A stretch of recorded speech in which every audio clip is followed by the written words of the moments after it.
Sir, Nitish Kumar जो चुनावी सभा को संबोधित कर रहे हैं, उन्होंने बिहार को विकास के गिनारा है। सर, बिहार में वोट मांग रहे हैं। मेरे भाई, नीतीश कुमार की यहाँ नीतीश भाजपा की बिहार में सरकार है, केंद्र में नीतीश भाजपा और नीतीश की सरकार है। और आज बिहार देश का सबसे गरीब, सबसे पिछड़ा, सबसे ज्यादा अशिक्षित, सबसे ज्यादा बेरोजगारी और भुखमरी वाला राज्य है। नीतीश कुमार आंकड़े जारी करने, अगर हम लोग जो कह रहे हैं वो गलत है, तो नीति आयोग उन्हीं की सरकार के द्वारा जारी किया हुआ आंकड़ा देख लीजिए।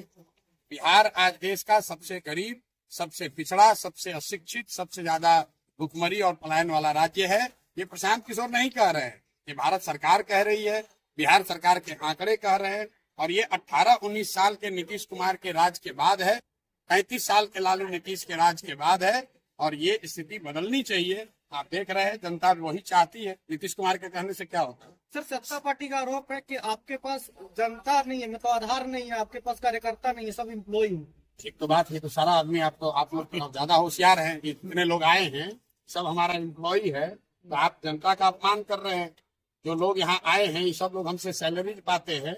अगर आपको ऐसा लगता है तो आप लोगों से पूछ लीजिए उसको कितना तनख्वाह मिलता है। सर, अमित शाह कह रहे हैं कि जब तक बीजेपी है तब तक मुस्लिमों का आरक्षण नहीं देगी, कांग्रेस हिंदुओं का आरक्षण काट के बीजेपी को देना चाहिए। भैया, अमित शाह के पास इसके अलावा बोलने के लिए कुछ है ही नहीं। हिंदू मुस्लिम, मंदिर मस्जिद, भारत पाकिस्तान, मारो काटो, यही सब बात ये लोग कहता है। बात बिहार की हो रही है।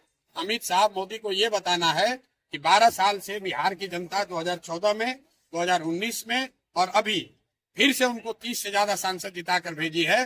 बिहार में कितना फैक्ट्री लगा, बिहार के बच्चों की पढ़ाई की बात कब होगी ये बताओ, बिहार के बच्चों को गुजरात में कब नहीं जाना पड़ेगा मजदूरी करने ये बताओ। सरकार 370 में क्या होगा, हिंदू मुसलमान का क्या होगा, इसका क्या लेना देना है भाई? यहाँ से 30 सांसद जीत कर गए हैं, बिहार में कितना फैक्ट्री लगा ये बताओ।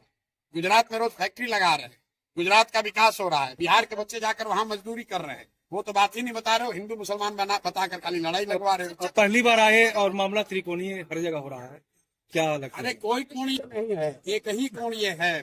पिछले 30, 35, 40 वर्षों से विकल्प के अभाव में लालू के डर से भाजपा, भाजपा के डर से लालू को जो वोट पड़ रहा था, जनता पहले से व्याकुल थी, त्रस्त थी। अब उसको नया रास्ता दिख गया, जनता का अपना राज दिख रहा है, जनता को अपनी पार्टी दिख रही है, जो किसी व्यक्ति की नहीं है, किसी जाति विशेष का नहीं है, किसी परिवार का नहीं है।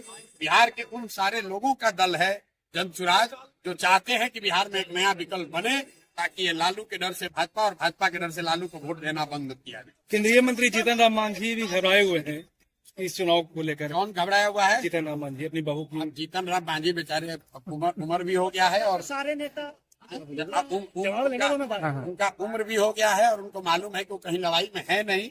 बेकार अब उनके बोलने का, घबराने का तो समय है ही। जब आप खुद मंत्री बनिएगा, जनता को इतना बेवकूफ बनाइएगा, खुद जीते मंत्री बन गए, बेटा को मंत्री बना दिए, अब पतों को लड़ाइएगा, तो जनता बेवकूफ तो है नहीं। अरे भाई, यहाँ 70,000 मांझी समाज के लोग रहते हैं। क्या 70,000 मांझी समाज में कोई एक आदमी भी काबिल मांझी नहीं है? उनके सब काबिल मांझी समाज के लोग मांझी जी के अपने परिवार के लोग ही हैं। यही तो परेशानी है। और मांझी जी अकेले नहीं है, बगल में देखिए बेलागंज में सुरेंद्र यादव का लड़का लड़ेगा। आप चलिए रामगढ़ में, वहां जगतानंद सिंह के लड़के लड़ेंगे। आप चलिए तरारी में, वहां पर पांडे जी के लड़के लड़ेंगे। जो नेता है वो कह रहा हम लड़ेंगे, हमारे बाद हमारा लड़का लड़ेगा। अब बिहार की जनता जाए, जहाँ जाना है उसको जाए। सर, इलेक्शन आती है तो सारे नेतागण लोग जो है कि वादे करते हैं, क्या आप भी अपने वादे पे खरे उतरिएगा? कौन सा वादा किया हम? आप तो यहाँ पर थे, हमने तो वोट मांगा नहीं। गली जाकर के अरे सुनो मेरी बात, 5,000 गाँव मैंने भ्रमण करके जो है कहा नहीं 5,000 गए। जी जी, तो क्या जीतने के बाद भी जो है जो उन गाँवों को भ्रमण कर, आप बात, उन गाँव को बदलेंगे, भ्रमण काहे करें? हाँ जी, तो वही बदल, वही कहने का पहले जीवन भर भ्रमण नहीं करते रहे। नहीं सर, नहीं सर, यहीं से पास में छकरबंदा नेटवर्क लगाने के लिए बोले वहाँ पर। भ्रमण कर लिया, देख लिया क्या समस्या है, उस समस्या को समाधान का रास्ता बता रहे हैं जी। अब फिर उसे भ्रमण करते रहेंगे? नहीं तो इसके विकास नहीं। विकास होनी चाहिए, विकास की बात की जा रही है। शकरबंदा गए, वहाँ देखा कि वहाँ टावर की दिक्कत है, तो टावर लगाने की व्यवस्था करेंगे। फिर रोज रोज वहाँ शकरबंदा ही जाते हैं। जो जनता की समस्या है उसका निदान होना चाहिए। सर, भी टावर का दिक्कत है। कहाँ पे? बहुत भैया वो तो देखिए ऐसा है, आप वोट किसको दिए हैं? मोदी जी को, नीतीश जी को। मांझी जी मुख्यमंत्री हैं, आपके सांसद कौन है? मांझी जी। आप उनका घर घेरिए, अभय कुशवाहा का घर घेरिए, अभय कुशवाहा को वोट दिए हैं उसका घर घेरिए। दर्जन भर घर है जहाँ, हम लोग क्यों करें भाई, हम तो एक जगह गए वहाँ कर दिए। दर्जन भर गाँव है जहाँ वोट भाई जहाँ वोट बहिष्कार है। जहाँ पर वोट का बहिष्कार करेगी जनता बहिष्कार, अगर उसका काम नहीं होगा तो बहिष्कार होगा। दर्जन भर ऐसे गाँव है। वोट बहिष्कार कर रही है, उसके लिए क्या सोचे?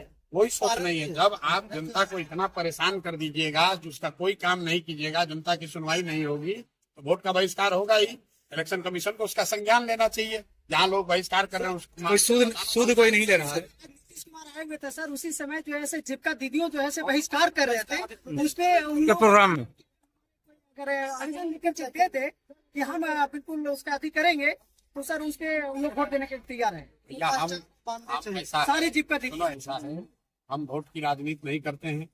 आप इतने देर से यहाँ खड़े होकर सुन रहे हैं, हमने क्या कहा? हमने ये नहीं कहा किसको वोट दो, हम ये जरूर कह रहे हैं कि किस बात के लिए वोट दो। हम ये नहीं कह रहे हैं कि वोट किसको दो, वोट जिसको देना है दो, लेकिन वोट अपने बच्चों के लिए दो, अपने बच्चों के पढ़ाई रोजगार के लिए दो। अगर वोट चावल के लिए दोगे चावल मिलेगा, मंदिर के लिए दोगे मंदिर मिलेगा। 4 सीट हुआ है, 2000 के जवाब में जीतन राम मांझी जी अपने सभा में 1000 वृद्धा पेंशन देने का घोषणा की। घोषणा क्या दे दो, तो सरकार में है, दे देना चाहिए। हमारी तो जनसुराज की बहुत बड़ी जीत होगी। अगर 1000 मिलने लगे, जनसुराज मानेगा कि चलिए हमारे कहने से 2000 नहीं, कम से कम 1000 तो क्या अनुमान है सर, 4 सीट कितना आ रहा? कोई अनुमान नहीं है। अनुमान ये है कि यहाँ पर लालू, नीतीश, मोदी का, अब यहाँ पर आप देखें अनुमान की क्या बात है। हमने हाथ उठाकर पूछा लोगों से, ये भी कहा भाई जिसको लालू जी का चाहिए हाथ उठाओ, जिसको मोदी का राज चाहिए हाथ उठाओ। लोगों ने क्या कहा? ना भैया, ना लालू चाहिए, ना मोदी चाहिए, ना नीतीश चाहिए, जनता का राज चाहिए। सर, सरकारी स्कूल या सरकारी अस्पताल हो, जब तक नेता या सरकार में जॉब करने वाला के बच्चा नहीं पढ़ेंगे या नहीं इलाज करवाएंगे, तो क्या सुधर पाएगा? सुधर जाएगा। आप चिंता मत कीजिए। Thank you.